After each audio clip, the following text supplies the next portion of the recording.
à l'intérieur par rapport à la forme d'arcade. Donc je commence d'abord par positionner l'arrondi antérieur du quad sur cette marque-là. Et maintenant je regarde postérieurement. Je vois que la distance, attends, voilà c'est bon. La distance entre le segment molaire et la forme d'arcade est à peu près de 8 à 10 mm de chaque côté. À la limite, j'ai ici une distance qui est un peu plus importante que l'autre. Donc, soit je dis, je place le quad vraiment tout à fait au milieu et j'accepte ces deux distances qui soient identiques, soit tout simplement, je vais ouvrir un tout petit peu mon quad si je cherche les 8 mm plutôt que les 10. Donc là maintenant, les deux sont tout à fait identiques. Allez, pour avoir toujours la possibilité d'évaluer au millimètre près, prenez cette feuille. Regardez, je suis exactement entre 10 et 12 mm, je dis par rapport à ce trait-là. Moi j'ai le compas dans l'œil, d'accord. Vous, si vous n'avez pas encore acquis ceci, utilisez toujours votre feuille. Je le place ici et je regarde. J'ai à peu près 5 et 3, ça fait 8. J'avais 5 et 3, ça fait 8. Donc finalement, la distance intermolaire est tout à fait réglée. Maintenant, je vais passer à autre chose. Donc j'ai réglé la distance, j'ai les deux segments molaires qui sont parallèles. Donc d'emblée, dans la façon de faire mon quad, j'ai réussi à faire le toe-in et la distance intermolaire d'une façon impeccable. Quand la distance intermolaire est trop différente, le fait de toucher les bras, vous ne modifiez pas le parallélisme?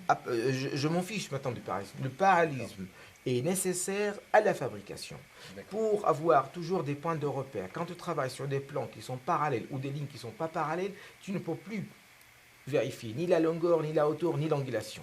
Donc à la fabrication, le parallélisme est plus ou moins impératif. Par contre, dès le moment où je commence l'activation, ça dépend de la distance intermolaire. Qu'est-ce qu'il nous reste? On a dit, on contrôle le torque, on fait l'offset ou la baïonnette, on donne la courbe incisive. Alors cette courbe incisive devrait être comment? Soi-disant,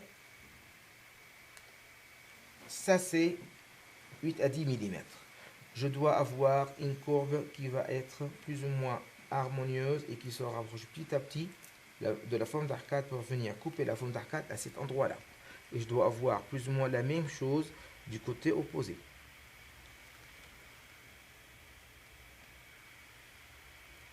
Ça, c'est les deux courbes des bras du quad. Alors maintenant, je vérifie de nouveau. Est-ce que le torque est vraiment bien contrôlé? Est-ce que je suis à 0? Là, ici, ça va. Et là, ici, ça va aussi. Je prends la pince 3 becs. Une baïonnette, ce sont deux coups de pince dans deux sens opposés. Le premier coup de pince. Alors, pour ne pas déranger le plan de mon fil, plus la pince est perpendiculaire au plan de votre applicature, plus vous aurez des ligatures régulières et vous n'avez même pas besoin de rectifier par la suite. Donc je vérifie bien, je tiens mon quad comme il devrait être en bouche et ma pince est complètement à la verticale de mon plan de fil. Je vais donner un premier coup de pince à peu près à 30 degrés. Je retourne ma pince maintenant en mettant le mort simple du côté externe et de nouveau je fais 30 degrés et je reviens avec parallélisme à l'autre côté. J'ai réalisé le baïonnette. Donc vous n'avez pas mis exactement le mort au même endroit? Mais je suis obligé de décaler. Oui, quand je fais la première, d'accord, et je mets le deuxième avec le mort dans le coin, dans l'angle. Ah oui, le mort là, dans l'angle. Dans l'angle, d'accord. Et si c'est bien, je dois avoir les deux bras. Regardez, je n'ai même pas déformé la planité de mon quad. Il est parfait. Alors maintenant, je retourne le quad de l'autre côté. Pareil, je tiens le quad bien. Je prends maintenant la pince ici que je mets à peu près à 1 ou 2 mm plus bas ou plus éloigné de l'angle. Je fais un premier coup de pince toujours dans ce sens-là, à peu près 30 degrés.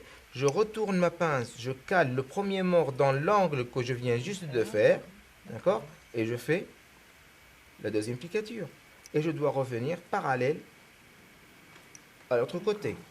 Alors maintenant, si j'ai déformé, comme ici, j'ai déformé très légèrement le fil. Il est un tout petit peu plus bas. Alors je vais remonter un tout petit peu au niveau de l'angle, là où je viens juste de toucher. Donc là maintenant, j'ai réglé la distance intermolaire. J'ai réglé le toe-in. J'ai contrôler le torque.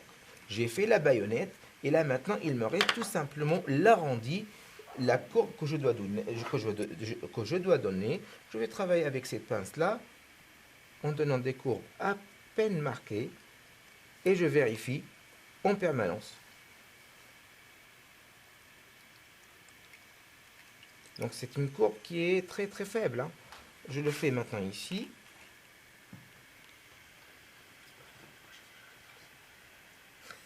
Ce côté-là, il y a encore à rentrer. Ce côté-là aussi, donc il faut encore rentrer un tout petit peu des deux côtés. Donc je vais arrondir davantage le bras. J'arrondis un tout petit peu plus ici, jusqu'au moment quand vous aurez quelque chose qui va être plus ou moins conforme à votre courbe qui est dessinée ici. Je vérifie toujours que les bras sont toujours parallèles, toujours superposés. La dernière chose à faire, ça c'est mon arcade. Maintenant, il faut couper. Je place mon quad exactement au milieu de la face palatine de ma molaire. Je vais marquer la face distale de ma canine ici. Je place l'autre côté exactement au centre. Et je marque la face distale. Face mésiale de la canine ou distale de latérale. Oui, voilà, c'est ça. La face mésiale de ma canine. Quand vous avez dit vous le replacez, je le replace exactement à l'endroit là où il y a le tube molaire. D'accord? Donc surtout, ne placez pas en avant ou en arrière. Mon tube molaire est exactement au milieu de la face palatine de la molaire. Donc je place mon quad exactement à l'endroit. D'accord? Et je marque la face mésiale de ma canine. Alors là, c'est pareil. Donc je le place côté par côté. Je le mets bien ici et je marque la face mésiale de ma canine. Tout à l'heure, il y avait une très grosse pince coupante quelque part. Voilà. Alors maintenant, je coupe l'extrémité. Surtout, je tiens le fil pour que ça ne saute pas. D'accord? J'ai mon patient qui est juste en face. Oui, le traitement orthodontique est bien réussi. Mais il est aveugle maintenant. Et on arrondit le bout et on ne touche plus du tout à ce quad. Et voilà, le quad est à mettre en place. À qui ce fil-là?